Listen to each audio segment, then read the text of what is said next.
가물든 살아나가는데 조금도 부족함이 없죠. 지금도 지하실에 사는 분들이라든지 아니면 단독주택 허름한 데 사시는 분들은요, 비가 오면 굉장히 힘들어요. 축축하죠. 물 들어오죠. 우리도 한 번도 안 그랬는데 저기 지금 옥상에 올라가 보니까 물이 안 내려가더라고요. 사택 위에 옥상에. 아까 와서 막 다 뚫었는데 물이 안 내려가니까 물이 가다 못해갖고 창문 틈으로 스며들어왔어요. 그 실리콘을 쐈는데요, 아주 깜짝 놀랐습니다. 새는 줄 알고.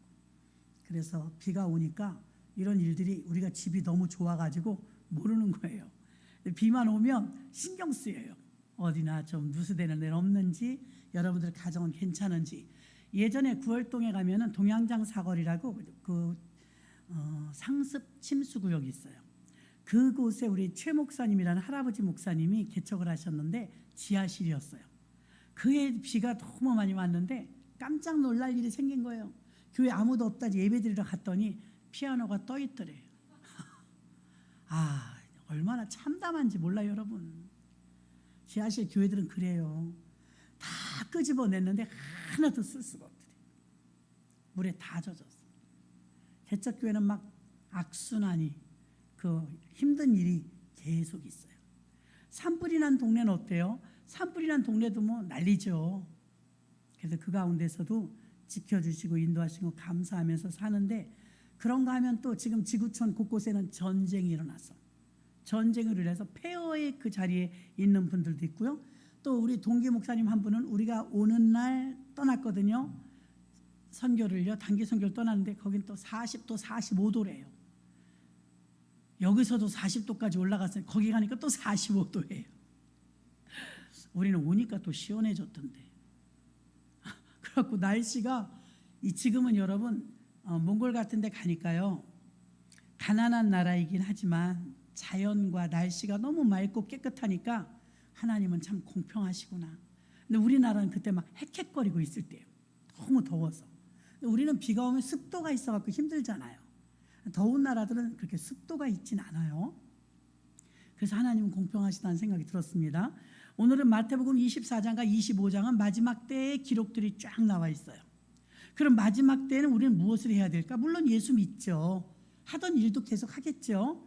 그러나 마지막 때가 되면, 전에도 말씀드렸지만 예수님이 3년 동안 공생애를 하시면서 3년 반 동안 천국 복음을 증거하고 제자를 발굴해내고 가난한 자를 돕고 병든 자를 고치고, 그러니까 무슨 일이든 다 하셨거든요. 근데 이제 부활하시고 나서 승천하시기 직전까지 40일 딱 있었잖아요. 40일. 그 40일 동안은 그 이전에 3년 반 동안 사역하시던 것과 사뭇 달랐어요. 왜 달랐을까요? 마음이 급하신 거예요. 마음이 급하시고 이제 40일밖에 남지 않았으니까 이 남은 40일 동안 좀 더 핵심적인 것을 집중적으로 제자들을 양육해야만 했어요. 왜? 예수님이 하시던 일을 그들이 해야 되니까요. 근데 그들은 너무나 갈 길이 멀었죠. 우리도 예수 믿어보지만 3년 반 뭐 예수님 따라다녔다고 그렇게 뭐 믿음이 많이 크던가요? 내 것을 빼내는 게 빠를수록 주님을 따르기가 쉬운데 굉장히 더디잖아요. 응? 그 옥상에 물이 안 빠지니까 그 새는 것처럼 천천히 내려가는 거예요. 아주 천천히. 무엇인가는 막히겠죠. 자, 오늘 창세기 3장 10절에 보면 이런 내용이 나와요. 창세기 3장 10절. 내가 동산에서 하나님의 소리를 듣고 내가 벗었으므로 두려워하여 숨었나이다. 숨었나이다. 아담 이야기죠. 죄짓고 선악과를 먹고 나니까 숨었대요. 죄짓고 하나님으로부터 혼날까 봐 숨은 거예요. 아담은 두려워서 숨었어요. 숨는 사람들은 두려워서 숨을 수도 있습니다. 두 번째, 요나서 1장 3절. 기억해 보세요. 창세기 3장 10절에 아담은 숨었다고 그랬어요. 요나서 1장 3절. 요나가 여호와의 낯을 피하려고 일어나 다시스로 도망하려 하여 욥바로 내려갔던 요나는 피했대요. 피난 간 거예요. 피했대요. 베드로를 볼까요? 마태복음 26장 56절. 마태복음 26장 56절 보니까 제자들이 예수를 버리고 다 도망하니라. 베드로는 도망갔대요. 제 세 가지예요. 아담은 숨었대요. 요나는 피했대요. 베드로는 도망갔대요. 자, 마지막 때가 되면 여러분 우리는 어떻게 해야 될까? 마지막 때 무엇을 해야 될까? 우리는요, 어려운 일이 좀 생기잖아요. 도망가거나 피하거나 숨어요. 여러분 주변의 사람 한번 생각해 보십시오. 자기가 감당하기 좀 어려운 일이 생기면 극복하고 이겨내고 이러려고 생각 안 하고 도망가고 피하고 숨어요. 그게 쉽거든요. 쉬워. 그 예전에 제가 팀 켈러 목사님 오셨을 때 그 얘기 저는 은혜가 돼서 자꾸 얘기하는 거예요. 우리나라 전국적으로 미투 사건이 있을 때 미투 사건이 이게 보통 이슈가 되지 않았었어요. 그래갖고 막 충남 도지사도 잘리고 유명한 연예인들도 막 잘리고 이렇게 난리가 날 때 전 국민들은 그냥 손가락질하면 되지만 손가락질을 받는 본인과 가족들과 피해자와 가해자는 견디기 힘들었을 거라고요. 그때 이제 그 외국에서 오신 목사님 세미나 중에 물어본 거죠. 묻는 시간에 우리나라는 지금 미투 사건 때문에 온 국민이 힘듭니다. 목사님 우리에게 조언해 주실 말씀이 있다면 미투 사건의 피해자든 가해자든 그 정상적인 삶을 살 수 없는 이 가족들을 위해서 그들은 어떻게 하면 될까요? 피하면 될까요? 도망가면 될까요? 숨으면 될까요? 그때 팀 켈러 목사님이 그분을 이해하려면 맨하탄 뉴욕의 리디머 교회예요. 리디머 처치의 담임 목사님이신데 9.11 테러 사건 때 3,000명이 죽었어요. 자기네 교회에 있는 동네에서. 너무 많은 초상 치르는 것과 교인들 중에서 초상 치르는 일들을 보면서 굉장히 힘든 시간을 보낸 목사님이에요. 교회에서 한두 사람만 초상이 동시에 쌍으로 나도 술렁술렁 할 텐데 그때 안산고등학교 무슨 고등학교죠? 세월호 사건. 그때 그 안산 동네에 빨간색, 노란색, 초록색 이런 옷 입고 지나가면 돌 던졌대요. 그만큼 민감했던 거예요. 아이들이 그렇게 많이 죽었는데 수백 명이 죽었는데 당신은 도대체 이 침통한 분위기에 무슨 빨간색, 초록색, 노란색 옷을 입고 여기 지금 고등학교 앞을 돌아다니냐 이거예요. 그 정도로 이제 아팠어요. 그 아픔을 겪은 목사님이에요. 9.11 테러 사건으로 뉴욕 시내 전체가 분위기가 팽목한 분위기였단 말이에요. 그래서 목사님네 교회는 아픔을 겪었는데 우린 지금 미투 사건 때문에 너무 힘듭니다. 이때 우리에게 해주실 말씀 없습니까? 물어본 거예요. 팀 켈러 목사님이 이렇게 말했어요. 우리는 어떤 묘책이나 비결이나 이런 걸 원하잖아요. 그래서 목사님 어떻게 견디셨습니까? 어떻게 하셨습니까? 그분이 대답이 아주 간단했어요. 침묵 속에 가만히 계시다가 견뎌야 합니다. 아멘. 견뎌야 합니다. 참으셔야 합니다. 도망가면 안 돼요. 피난 가도 안 돼요. 숨어도 안 돼요. 자, 중독 환자가 굉장히 많죠. 우리나라에 중독, 알코올 중독, 마약 중독, 게임 중독 또 더 있나요? 하여튼 이런 중독이라는 건요. 전문적으로 여러분이 배워보면 중독은 피난이에요. 피난. 중독이 왜 빠지는지 사람이 왜 알코올에 빠지는지 왜 담배에 빠지고 술에 빠지고 마약에 빠지고 게임에 빠지고 왜 사람이 중독에 빠지느냐 못 견디겠는 거예요. 그래서 피난 가는 거예요. 그게 중독이에요. 해결이 되느냐? 해결이 안 돼요. 그런데 예수님께서 수고하고 무거운 짐진 자들아 다 내게로 오라 내가 너희를 쉬게 하리라. 예수님은 우리의 피난처인 줄로 믿습니다. 예수님께 와야 되거든요. 근데 오늘 제가 말씀드렸던 창세기 3장 10절에 아담은 숨었대요. 요나서 1장 3절은 요나는 피했대요. 마태복음 26장 56절에 베드로는 도망갔대요. 자기들 나름대로 돌파구를 찾아서 갔는데 정면 돌파를 못한 거죠. 여러분 힘든 일이 있어서 교회를 떠나면 안 돼요. 힘든 일이 있어서 내가 숨어버리면 안 돼요. 지는 거예요. 어떻게 해야 돼요? 견뎌야 돼요. 정면 돌파해서 이겨야 돼요. 이게 여러분 들을 땐 들었죠? 쉽지 않아요. 체면 생각해야죠. 자존심 생각해야죠. 내 감정 생각해야죠. 남의 눈 생각해야죠. 하기 힘들어요. 그러나 굉장히 빨라요. 속도가 빨라요. 눈을 들어 주를 보라. 조금 아까 찬양했잖아. 정말 괴로울 때 주님 보십니까? 괴로우면 도망가. 괴로우면 피해. 괴로우면 숨어버려. 그래서 성경은 뭐라? 괴로울 때 주님을 보래요. 괴로울 때 기도하래요. 괴로울수록 주님 앞에 나오래요. 그런 사람은 믿음 있는 사람입니다. 힘들고 어려울수록 주님께 오는 자가 있는가 하면 조금만 힘들어도 떠나는 자가 있어요. 나름대로 저와 여러분에게 닥치는 모든 이 환경은요, 하나님이 체질해보는 거예요. 그럼 알곡은 어떻게 돼요? 체질을 하면 할수록 알곡은 안으로 들어와요. 맞으면 맞을수록 안으로 들어가요. 건불은 어떻게 되죠? 맞으면 맞을수록 떠나요. 다 떨어져 나가요. 체질, 뭐 요즘 체질 안 하지만 그래도 알잖아요. 우리 체질을 탁탁탁 엄마들이 하는 거 보니까 그거 희한해요. 몇 번만 까불리면요 건불은 다 떨어지고요 알곡만 남아요. 근데 하나님은 직구죠. 가끔 체질을 하셔. 건강으로, 환경으로, 물질로. 그때 누가 남느냐? 알곡이 남아요. 알곡.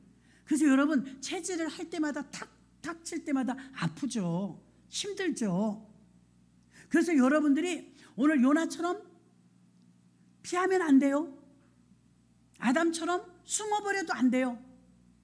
감당 안 하겠다는 거예요. 못 하겠다는 거예요. 그리고 베드로처럼 도망가면 더욱 안 돼요. 여러분 예수 믿는다는 게 뭐예요? 그러기 때문에 예수 믿는 거예요. 그럴 때 때문에 예수가 더 좋은 거예요. 여러분 혼자에게 아무렇게나 감당하라고 하지 않습니다. 하나님 감당할 만한 능력을 부여해 주십니다. 그래서 여러분 힘들고 어렵고 자존심 상하고 내가 지금 떠나고 싶고 피하고 싶고 도망가고 싶을 때 저라고 없겠으며 여러분이라고 없겠어요? 살다 보면 그럴 때 있단 말입니다. 근데 그때 우리 믿음을 치질하는 거, 치질. 그때 믿음이 있으면 예수님께로 피난처를 삼고 오셔서 더욱 매달려요. 더욱 기도해요. 근데 그때 믿음이 없으면 안 보여요. 이분이 늘 보이던 분인데 안 보이네. 왜? 힘든 거예요. 지금도 몸이 편찮으신 분도 있습니다. 환경 때문에 못 나오신 분도 계실 거예요. 근데 여러분들이 살아나가면서 좋은 일만 있진 않아요. 때로는 몸이 아플 때도 있고요. 터널을 통과할 때도 있습니다. 그때 자그마한 제가 경험에 의하여 보면요, 죽지 살기로 교회에 붙어있는 사람이 살아요. 반드시 살아요. 기도로 승부를 거는 사람이 삽니다. 아멘. 그래서 여러분에게 정면 돌파라고 말씀해 드리는 거예요. 견뎌야 합니다. 감수해야 합니다. 이겨내야 합니다. 인내해야 됩니다. 이거는 돌파하는 거잖아요. 근데 오늘 세 가지, 조심하라는 건 세 가지. 피하지 마세요. 도망가지 마세요. 숨지 마세요. 이 세 가지만 안 하고 버티면 여러분 이깁니다. 근데 교회 안에서 믿음이 연약하면 어때? 틀림없이 없어져 버려요. 틀림없이 숨어버려요. 틀림없이 도망가 버려요. 왜? 감당하기가 힘들다는 거예요. 그렇게 하면 믿음이 안 커요. 누가 뭐라고 하든지 아니하든지 마지막 때는요, 마지막 때는 무엇을 해야 될까? 오늘 제목이잖아요. 마지막 때 내가 해야 될 일. 첫 번째는요, 하나님 뜻이 무엇인지 분별해야 돼요. 하나님 뜻. 예레미야 29장 11절 한번 보겠습니다. 예레미야 29장 11절 합독해요. 시작. 너희를 향한 나의 생각을 내가 아나니 평안이요 재앙이 아니니라. 너희에게 미래와 희망을 주는 것이니라. 아멘. 너희를 향한 나의 생각은 내가 아니요 평안이요. 하나님의 생각이 이 고난이 재앙이 아니라 평안이래요. 그럼 여러분, 하나님 뜻은 마지막 때에 우리에게 재앙이나 어려움이나 징계를 주려고 하심이 아니요 평안을 주시기 위한 과정입니다. 과정. 하나님은 언제나 한 사람이라도 살리는 일에 관심이 있어요. 마태복음 누가 누굴 낳고. 근데 이거 뒤집어서 말하면 똑같은 거예요. 아브라함이 죽고 이삭이 죽고 야곱이 죽고 똑같은 말이거든요. 성경은 죽고에다 주목을 안 해요. 낳고에 주목을 해요. 아멘. 그러니까 하나님은 무한 긍정인 거예요.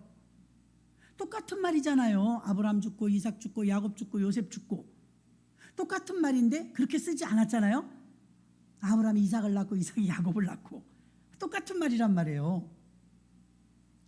그래서 우리에게 닥치는 이 고난과 어려움이 올지라도 이것은 재앙이 아니요 하나님은 살리는 일인 줄로 믿습니다. 사람은 어디에 관심이 있냐? 하나님은 살리는 일, 한 영혼이라도 살리는 일에 관심이 있고 사람은 죽는 일에 관심이 있어요. 이거 먹으면 죽어. 저거 하면 안 돼. 기후, 전쟁, 사고, 굶주림으로 매일 몇 명이 죽냐? 말도 못하게 많이 죽어요. 그 죽는 사람에만 관심이 있어 벌벌 떱니다. 그러나 하나님은 살리는 일에 관심이 있고 아까 어떤 뉴스 짤 하나 봤는데 안타깝더라. 고속도로에서 심정지가 온 거예요. 운전하다. 그런 일도 있겠더라고요. 심정지가 오니까 발을 브레이크에 밟아야 되는데 악셀에다에 밟고서 그냥 고속도로 중앙선을 계속 치고 계속 가는 거예요. 그러니까 뒷차가 보니까 이상해. 이 사람도 용감하더라고요. 앞으로 가서 자기 차 망가질 거 생각하고 막아버렸어요. 대단하죠? 막아버리니까 브레이크를 있는 대로 잡으니까 두 대가 다 쓴 거예요. 이제. 그래서 사람을 꺼내보니까 심정지가 온 거예요. 사람 생명을 살렸죠. 또 다른 데서는 이런 일이 있었어요. 트럭이 무슨 일인지 모르지만 뒤집어졌어요. 고속도로에서 트럭이 뒤집어졌는데 뒷차가 오다가 다른 사람들은 이제 피해서 가느라고 바빠요. 피해서. 그렇죠? 차에 막 불이 나니까 저 같아도 아마 피해서 갔을지 모르겠어요. 무서우니까 대부분은 다 피해서 가는데 트럭 운전자 하나가 차를 갓길에 세우고 운전수를 구하러 막 올라가더라고.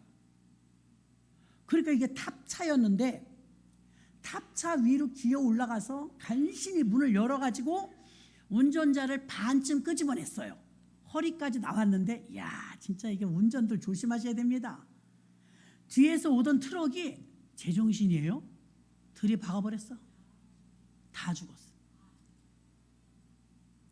살리려던 사람도 죽고 허리 반쯤 나온 사람도 죽고. 이게 지금 운전을 집중 안 한 거죠. 그렇게 난리가 나갖고 다 옆에 차들 그런데 이제 깜빡이 틀어놓고 그럴 시간이 없었던 거예요. 근데 그 어떻게 앞에서 그 난리가 나는데 저는 아무리 그걸 봐도요 저걸 어떻게 못 볼 수가 있지? 얼마나 정면을 응시 안 했으면 운전하면서 전화하거나 졸거나 딴짓한 겁니다. 그래갖고 세상에 그 40대 초반이라는데 그 살리러 간 사람 죽었어요. 너무 안타깝더라고요. 그러니까 살다 보면 여러분 하루에도 사고가 말도 못하게 많이 일어나요. 내가 예상 못한 일들이 갑자기 일어나요. 어떤 분은 어때요? 갑자기 아니 어제 저녁에도 안부 전화하고 아무렇지도 않았는데 오늘 갑자기 자기 자녀가 막 피를 콸콸 쏟는다는 거예요. 얼마나 놀랬겠어요. 막 응급실 가갖고 이건 잘못됐나 뭐 어쩌나 놀래가지고 어떻게 갖고서 지금 뭐 이비인후과에서 지져가지고 코 속에서 뭐 그런 게 있대요. 뭐가 파열됐다 그러죠? 예, 핏줄이 터진 거예요. 멀쩡하던 젊은 청년이 여러분 우리 모르는 거예요. 하루에도 별별 사건과 사고가 많이 일어나요. 우리는 이런 여러 가지 환경을 바라다 보면서 하나님의 관점은 하나라도 살리려는 것이고 사람은 누가 죽었냐 이게 관심이거든요. 그러면 우리는 이런 마지막 때 막 흉흉한 소문과 소식이 많이 들릴 때 우리는 어떻게 해야 될까? 하나님 뜻을 분별하라 이것입니다. 하나님 뜻. 우리가 두려움에 떨지 말고요. 재앙을 이기고 독을 이길 만한 교회와 성도가 되어야 되는데 뱀을 집어도 무슨 독을 마실지라도 해를 받지 않는다는 이런 해를 받지 않는다는 믿음의 사람이 별로 없어요. 그래서 전쟁이 나거나 사고가 일어나면 그냥 무섭기만 한 거예요. 재앙의 때에 기도하며 격려하며 힘을 실어주는 교회와 성도가 되어야 될 줄로 믿습니다. 마지막 때는 착하고 순진한 성도로는 승부를 걸 수 없어요. 착하고 순진한 성도의 몫으로만은 안 된다 이거예요. 전신갑주를 취하며 영적으로 선지자적 시각을 가져야 될 줄로 믿습니다. 그래서 오늘날엔 요즘 같은 때 시편 23편의 말씀보다는 사도행전의 말씀으로 여러분이 준비해야 돼요. 착하고 순진한 것만 가지고는 지금 못 이긴다는 거예요. 공격할 수 있는 전신갑주를 취해야 된다는 것이죠. 과학이 발달했어요. AI 시대라고 해요. 전 세계적으로 강대국도 많습니다. 병원도 많고 제약회사도 많고 노벨상 받은 의사도 많아요. 그러나 지난번 코로나를 겪어봤지만 코로나 앞에 전 세계 불어닥친 코로나라는 전염병 앞에 속수무책으로 당했어요. 과학이 그렇게 발달했는데 제약회사가 그렇게 많은데 종합병원은 또 얼마나 많아요. 노벨상 받은 의사는 또 얼마나 많고요. 그래도 당했어요. 우리가 얼마나 많은 사람이 죽었습니까? 어떤 의사 누구 말을 들어야 될지 몰라요. 어떤 의사는 나와서 백신 맞지 마십시오. 건강하신 분들은 맞지 마십시오. 근데 또 어떤 한쪽에서는 또 맞으십시오 또 그래. 부작용이 있다. 검증이 안 됐다는 거예요. 아직도 코로나의 그 백신에 대해서 검사를 못했다는 거예요. 그럼 우리 같은 평범한 사람들은 어느 말을 듣냐 이 말이에요. 지금 과학이 발달하고 의학이 발달했지만 여러분 믿을 만한 데가 없어요.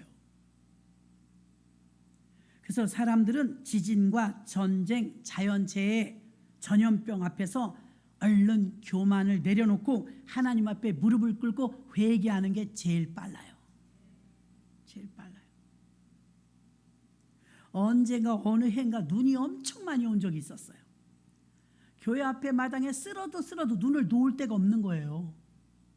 차들이 다니기가 불편해. 거리마다 날씨는 춥죠. 눈을 아무리 치워도 왜 이렇게 무거워요. 눈 치워도 놓을 데가 없는 거예요. 주차 때문에 난리죠. 그래서 이거 큰일 났네. 그리고 어느 날 눈이 산더미처럼 쌓여 있는데 하루 하나님이 따뜻하게 해주더라고. 겨울인데 그랬더니 겨울인데 비가 부슬부슬 왔어요. 하루에 끝났잖아요. 여러분도 경험 많을 거 아니에요. 하나님이 하셔야 돼요. 사람은 정말 무력해요. 내가 하면 눈 이 동네 다 치운다고 쳐요. 그래봤자 논현동 한 군데예요. 못 쳐요. 내가 마당 쳐봤는데 여러분 우리 교회 마당이 조그만 마당도 못 쳐. 눈이 그렇게 무겁대요. 눈을 어떻게 할 수가 없었어요. 막 엄싹달싹을 못했다니까요.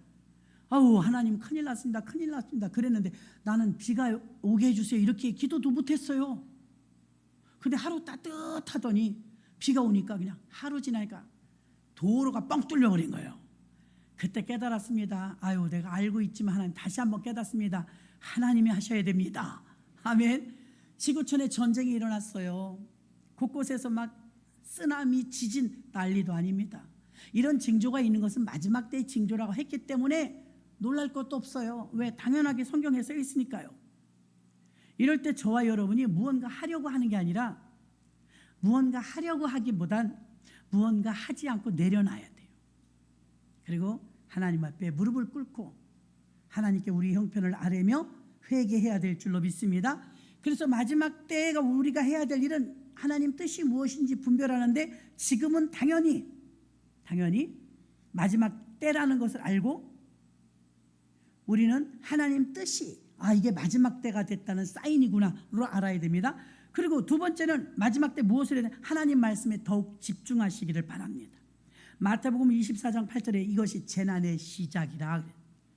중간에 온 것도 아니에요. 시작이래요. AD 70년에 예루살렘 성전이 무너졌는데요. 지금 목사님들이 좀 어려우면 목사님들도 교회를 안 하려고 해. 좀 어려우면 견디다 막 다 보따리 싸요. 그러나 어려우면 어려울수록 목사님들이나 성도님들 도망가거나 피하거나 숨지 말고 더 강력한 무기 기도하러 나와야 돼요. 어려우니까 기도해야죠. 기도하러 나와야 됩니다. 때가 가까움으로 깨어있는 목사, 깨어있는 성도, 깨어있는 성도가 될 때, 주님 오실 때 가까울수록 우리는 기름 준비를 한 슬기로운 다섯 처녀처럼 깨어 있어야 될 줄로 믿습니다. 자, 그러면 국제적인 성향으로 봤을 때 지진, 기근, 쓰나미, 전쟁, 전염병 이런 건 왜 올까? 구약 성경에도 많이 있어요. 구약 성경에서 보면 하나님을 떠났거나, 아주 간단합니다. 하나님을 떠났거나 우상 숭배했거나 불순종했을 때 어김없이 징벌이 왔어요. 그 징벌의 징조가 전쟁, 아니면 이웃나라가 괜히 우리를 괴롭혀 전쟁이 나서, 아니면 기근, 비가 안 와요. 곡식을 먹을 수가 없어요. 그 다음에 온역, 전염병. 이건 하나님의 징계예요. 그러므로 우리는 죄송하지만 우리가 잘못한 게 없다 할지라도 기근이나 전쟁이나 온역, 전염병이 나면 얼른 무릎 꿇어야 돼요. 교회도 국가도 회개해야 돼요. 미국 바라보고 뭐 유엔 바라보고 뭐 여당 바라보고 야당 바라봐갖고 될 일이 아니에요. 그때는 얼른 겸비하고 무릎을 꿇어야 돼요. 소돔성이 멸망을 했죠. 의인 10명이 없어서. 니느웨 성은 흥했거든요. 니느웨 성도 아주 죄가 관영했어요. 거기도 죽어 마땅해요. 근데 니느웨 성은 살아났어요. 그 이유가 뭐? 회개했기 때문이죠. 일반 평민부터 왕에 이르기까지 옷을 찢으면서 회개했대요. 금식하면서. 하나님은 회개를 기다리는 거지 망하게 하려는 게 아니거든요. 근데 우리는 쉽게 쓰는 방법이 있어요. 어려움을 만나고 감당하기 좀 힘들다면 도망가, 피해, 숨어. 세 가지요. 도망가거나 피하거나 숨어요. 이 방법으로는 여러분 아무것도 해결이 안 됩니다. 지금도 보면 성도님들 중에 보면요, 도망가는 분이 많아요. 숨는 분도 있어요. 소리 안 나게. 그 피해 자꾸. 정면 돌파 뭐예요? 끈질기게 기도하는 거죠. 더욱 교회 나오는 거죠. 어떤 분은 그러더라고요. 이 상황이나 기도할 게 많으니까 하루에 3번을 작정하고 막 교회 와. 그런 분은 끝내 해결 봅니다. 왜요? 아예 방법을 하나님 안에서 찾았기 때문이죠. 성경에 다니엘도 그랬죠. 하루에 3번 기도하면서 문제를 극복하지 않습니까? 그러므로 여러분, 우상 숭배하거나 불순종했을 때 전쟁, 기근, 온역, 전염병이 왔어요. 전염병이 창궐할 때 오히려 성경은 회개하고 기도하라고 말하지 도망가라고 말하지 않습니다. 고난이 올 때 그 의미와 목적을 알아야 돼요. 민수기 16장 46절 보니까 이에 모세가 아론에게 이르되 너는 향로를 취하여 단에 불을 그것에 담고 그 위에 향을 두어 가지고 급히 회중에게 가서 봐요. 급히 가서 그들을 위하여 속죄하라. 응? 왜 속죄하라고 보십시오. 여호와께서 진노하셔서 연병이 시작되었습니다. 연병, 전염병. 이거 회개하라는 거예요. 연병이 왔을 때. 물론 백신 맞아야 되겠죠. 다른 전염병도.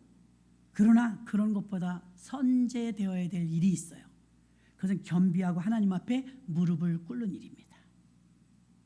질병과 재앙으로부터의 구원뿐만이 아니라 사실 이 질병이 왜 왔는지, 연병이 왜 왔는지, 전쟁이 왜 터졌는지 이게 다 근원이 죄로부터 출발이에요. 그래서 죄에서 구원받아야 됩니다. 마태복음 1장 21절 보면 예수님이 태어날 때 천사가 이렇게 말했어요. 아들을 낳으리니 이름을 예수라 하라. 이는 그가 자기 백성을 저희 죄에서 구원할 자의 심이니라. 아멘. 예수님의 이름이 저희를 죄에서 구원할 자란 이름이에요. 그럼 예수님이 오신 이유도 죄에서 구원하려는 거예요. 우리를 가난해서 구원하려는 게 아니고, 병든 곳에서 구원하려는 게 아니고 죄에서 구원하려는 것입니다. 이게 제일 커요. 요한일서 3장 8절 보니까 죄를 짓는 자는 마귀에게 속하였느니 마귀는 처음부터 범죄함이라. 하나님의 아들이 나타나신 일은, 자, 하나님의 아들이 오신 일은 이 마귀의 일을 멸하려 하심이니라. 아멘이십니까? 여러분이 안 싸워도 돼요. 마귀의 일을 멸하러 하나님이 오셨기 때문이죠. 그래서 마지막 때 여러분, 간단하면서도 오늘 영적인 말씀이죠. 간단해요. 고난이 오거나 어려움이 생기거나 마지막 때가 되면 뭐 해야 되느냐? 도망가지 말고 숨지 말고 피하지 말고, 첫째 하나님 뜻이 무엇인가? 두 번째 하나님 말씀에 집중하면서 회개하라. 세 번째 세상 없어도 주일 성수하십시오. 주일 성수. 안식일을 기억하여 거룩히 지키라. 구약의 안식일은 오늘날 주일입니다. 구약의 할례는 오늘날의 세례죠. 구약의 제사는 오늘날의 예배입니다. 구약의 제물은 오늘날의 헌금이죠. 명칭은 조금 바뀌었어도 의미는 똑같아요.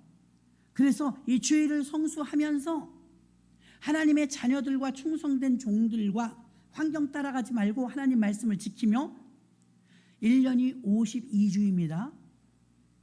52주 가운데 51주가 작은 부활절이에요. 우리는 토요일날 교회 가서 예배드리지 않죠. 기도회는 해도 우리는 주일날 예배드려요. 전 세계에 있는 기독교는 다 주일날 예배드려요. 근데 진짜로 따지면 제7 안식교 같은 데는요, 이단은 보면 토요일날 예배드려요. 그 토요일날이 안식일이거든요. 근데 성경에 보면 어느 날부터 왜 안식일날 예배 안 드리고 그 다음날 예배를 드릴까? 그 성경에 나옵니다. 예수님이 부활하시고 부활하신 그날이 안식 후 첫날이었어요. 안식일이 토요일이니까, 안식 후 첫날이니까 오늘날이 주일날이죠.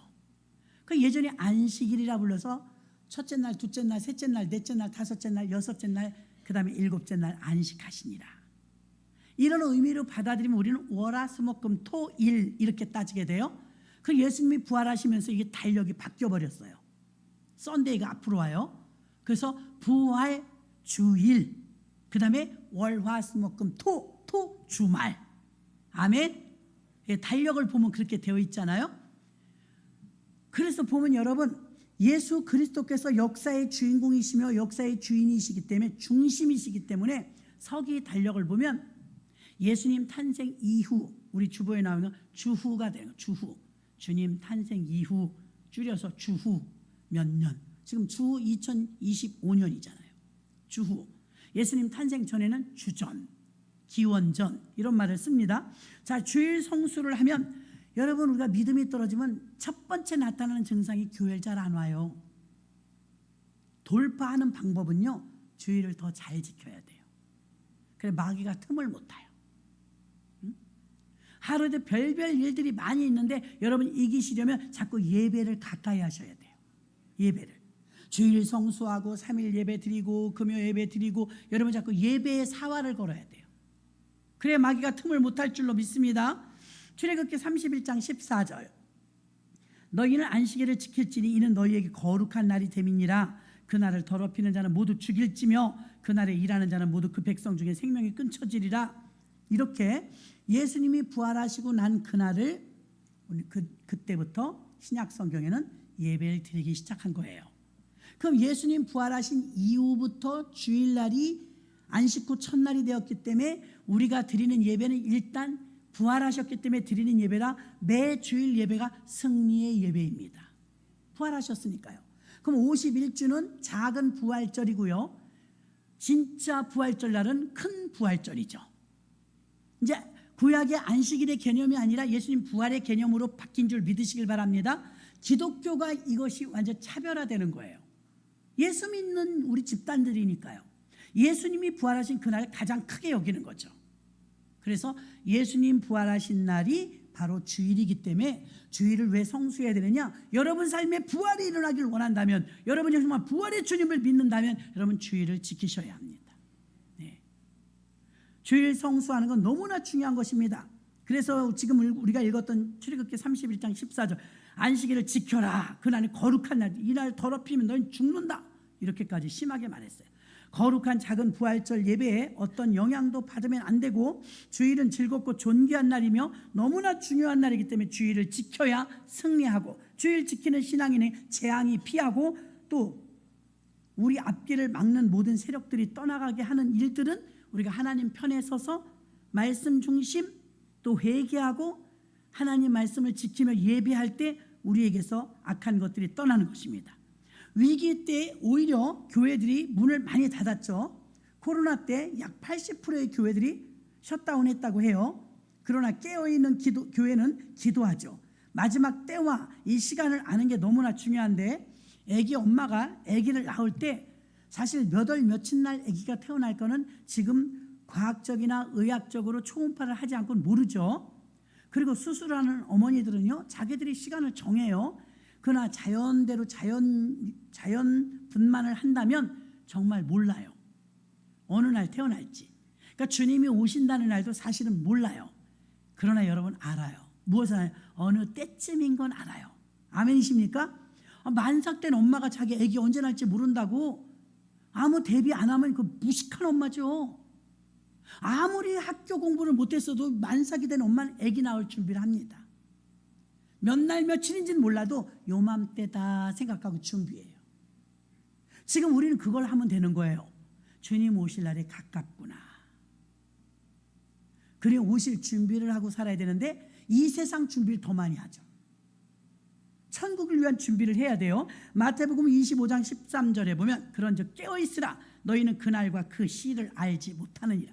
그날과 그 시는 모르지만 깨어있으면 어느 때쯤인 건 안다 이것입니다. 누가복음 12장 56절 외식하는 자여 너희가 천지의 기상은 분별할 줄 알면서 어찌 시대는 분별치 못하느냐. 날씨는 잘 아는데 왜 시대를 모르냐 이 말이에요. 날씨는 아는데 마지막 때 네 가지 지혜로 알 수 있는 것이 있습니다. 지금은 어느 때인가? 마태복음 24장 37절 보니까 지금은 노아의 때예요. 노아의 때와 같이 인자 임함도 그러하리라. 누가복음 21장 11절에 보니까 곳곳에 큰 지진, 기근, 전염병이 있고 또 무서운 일과 하늘로부터 큰 징조들이 있으리라. 어느 날 해가 변하여 핏빛처럼 된대요. 하늘이 돌돌 말려 두루마리처럼 된대요. 끔찍합니다. 어떻게 될 건지 모르겠습니다. 상상이 됩니까? 쓰나미 같은 거 이게 유튜브에 보면 있잖아요. 정말 무섭대요. 그 사람의 힘이 그건 불가항력이에요. 무서운 일들이 일어나는데 이게 그런 것 같아요. 무서운 일들이 일어나는 거예요. 저는 제일 무서운 게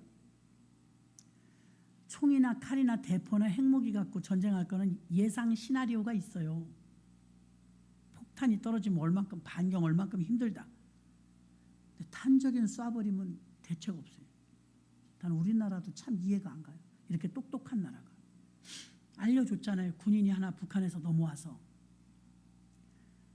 이국종 교수가 그 북한 병사를 진찰해 보니까 배가 만삭 죽기 직전이에요. 그래서 검사를 해봤더니 기생충이 꽉 찬 거예요. 회충. 옛날도 아니고 말이죠. 사람이 죽기 직전인데 갈라보니까 해충. 근데 거기서 놀라운 걸 발견했어요. 회충약도 마음껏 지급을 못하는 가난한 나라에서 탄저균 주사는 다 놔줬대잖아요. 그 왜 놔줬을까요? 탄저균 주사. 그때 당시 문재인 대통령 시대였거든요. 내가 그 뉴스를 읽고요. 지금도 잊어버리지질 않아요. 청와대 직원들 150명만 맞았어요. 그때 탄저균 주사. 우리나라 의술과 우리나라 기술이면 아니 여러분 개인 돈 내려도 우리 거 실컷 맞아요. 왜 안 놔준대요? 북한 병사는 해충약을 주지 못할 정도로 가난한데 탄저균 주사는 다 맞췄는데 이러다가 이제 시나리오입니다. 정치인도 아니고 날아다니는 거 뭐예요? 드론. 요즘 드론 전쟁이잖아요.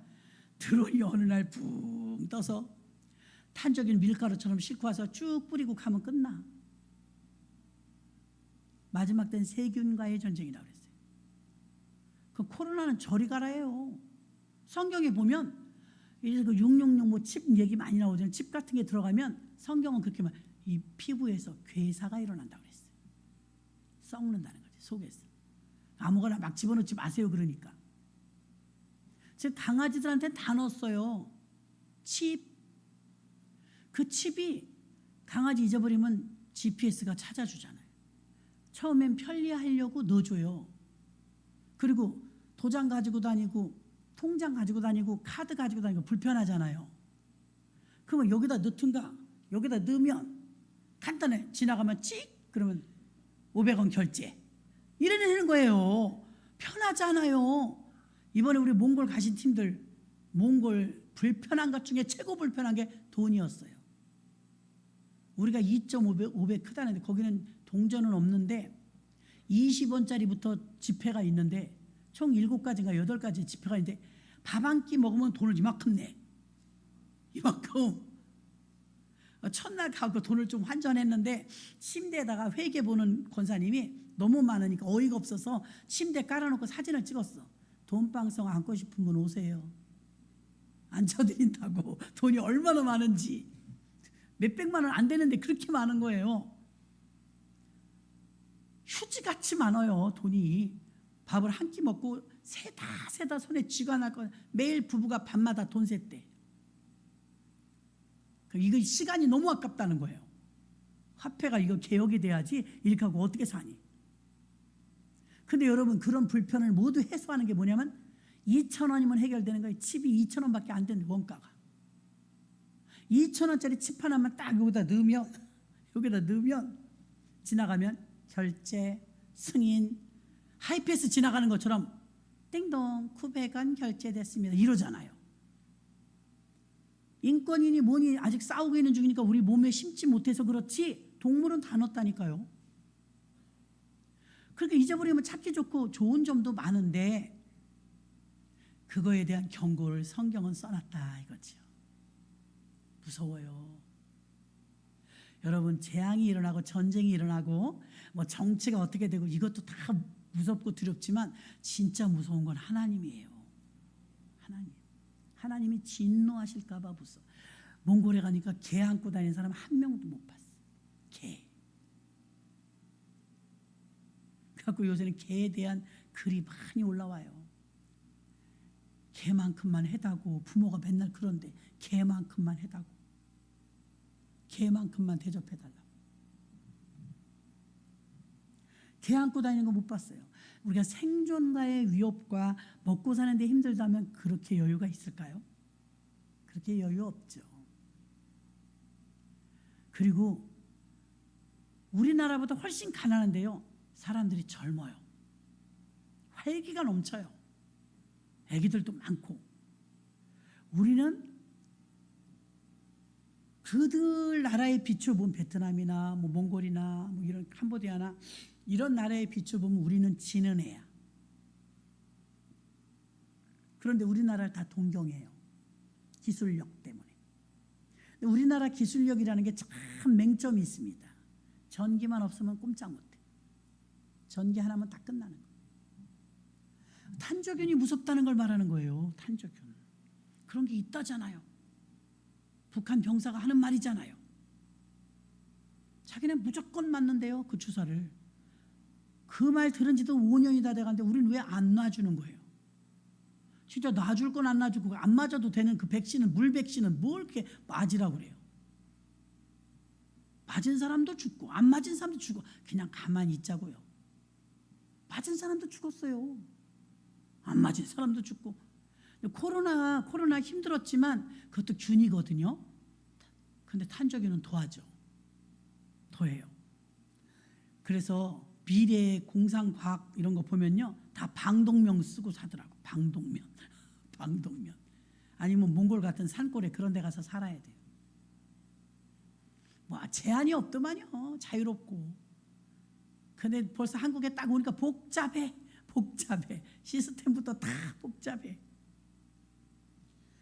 그래서 여러분 우리는 마지막 때 이 지금 어려울 때 노아의 때 처처의 기근과 전염병과 무서운 일들이 지구를 공격하는 이런 일들이 있다 이거예요.